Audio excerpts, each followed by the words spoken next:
Bonjour, c'est Mr. j'espère que vous allez très bien. Aujourd'hui on se retrouve pour le premier épisode de The Disneyland Story. Cette série d'épisodes sera consacrée à l'histoire des attractions et des Disneyland à travers le monde, ou même des anecdotes ou des choses qu'on ne connaît pas forcément, même en tant que fan. Il y a beaucoup de choses encore à apprendre. J'espère que cela va vous plaire. On se retrouve tout de suite après le générique. A tout de suite.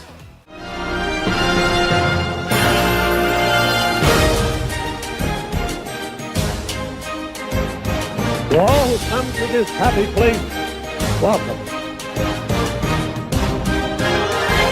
Je déclare Euro Disneyland officiellement ouvert.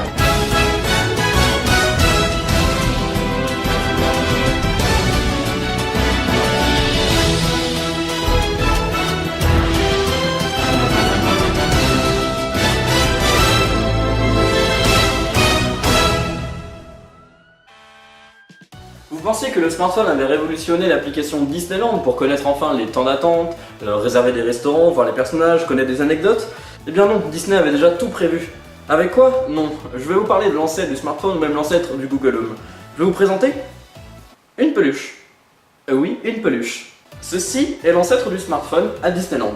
Il s'appelle le Pal Mickey, ou le Paul Mickey, je ne sais pas trop comment on dit. Il a été commercialisé uniquement à Walt Disney World, dans les 4 parcs, soit à Magic Kingdom, soit à Hollywood Studios, anciennement MGM Studios, à Animal Kingdom et à Epcot, si je ne l'ai pas déjà dit, mais aussi également au Downtown Disney qui est l'équivalent de chez nous du Disney Village. Et là vous allez me demander pourquoi cette peluche pour remplacer le smartphone. Eh bien oui, commercialisée au début des années 2000, elle a été retirée de la vente en 2008. Le principe était très simple. 400 capteurs étaient répartis dans tout le resort de Walt Disney World et cette souris, ou même cette peluche, pouvait interagir avec. C'est-à-dire qu'il y avait un capteur infrarouge, 3 points sensibles où on pouvait appuyer avec des boutons, donc dans les deux mains et aussi une sur le ventre, fourni avec des piles dans son ventre aussi et d'un microprocesseur. Le capteur infrarouge, lui, pouvait localiser en fait où était la personne en particulier et pouvait interagir avec l'environnement. Par exemple, si j'appuyais sur son ventre, je pouvais connaître les temps d'attente qu'il y avait dans tel ou tel endroit. Si je me trouvais par exemple devant le château du Magic Kingdom, il pouvait me dire des anecdotes parce qu'il savait exactement où nous y étions. Ou par exemple, si je rentre à l'entrée d'Epcot, il se met à vibrer parce qu'il est doté d'un vibreur et me dit les temps d'attente ou même les différents spectacles à ne pas manquer. Le Pal Mickey pouvait connaître les horaires de la parade, les horaires des spectacles, les temps d'attente, les anecdotes, vraiment de tout. Il avait plus de 700 phrases préenregistrées, tout ça là-dedans, dans une peluche. Et oui, c'est incroyable. La première version a été commercialisée en mai 2003 pour une maudite somme de 50 $, ce qui est assez conséquent, ou même d'une location de 8 $ par journée ou par tranche de 12 heures. Par contre, si vous repartiez avec la peluche, il vous prenait la caution qui était de 50 $. Donc en soi, vous le payez. Une version différente a vu le jour avec des couleurs différentes sur le Mickey à l'occasion du 50e anniversaire de Disneyland, mais le principe restait exactement le même, juste une nouvelle colorimétrie. Début 2006, vu le succès de la peluche, Disney lance différents costumes tels une Barbie au prix de 10 € par costume. On pouvait l'habiller par exemple en safari ou même dans sa tenue du Mickey Mouse Club. Et au fil des années, il sorta plusieurs versions de cette peluche avec par exemple une peluche édition Fantasia, édition pirate, etc. etc.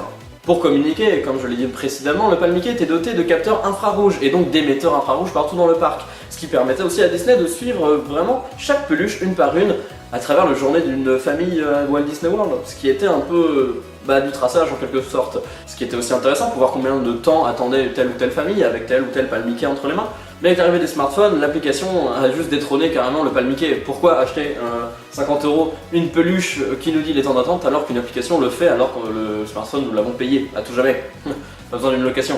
Voilà, ce premier épisode était assez court mais les autres arrivent très prochainement. Mais bon, c'est assez incroyable quand même de savoir qu'on pouvait avoir le temps d'attente rien qu'avec une peluche Mickey. Je t'invite à me rejoindre sur mon Twitter ou même de me suivre sur YouTube et puis de laisser bien sûr les commentaires et tout ce qui va avec. En tout cas, moi je vous fais des gros bisous et je vous dis à la prochaine, c'était The Mr. Home. Salut! You're my rescue girl, you can save the world.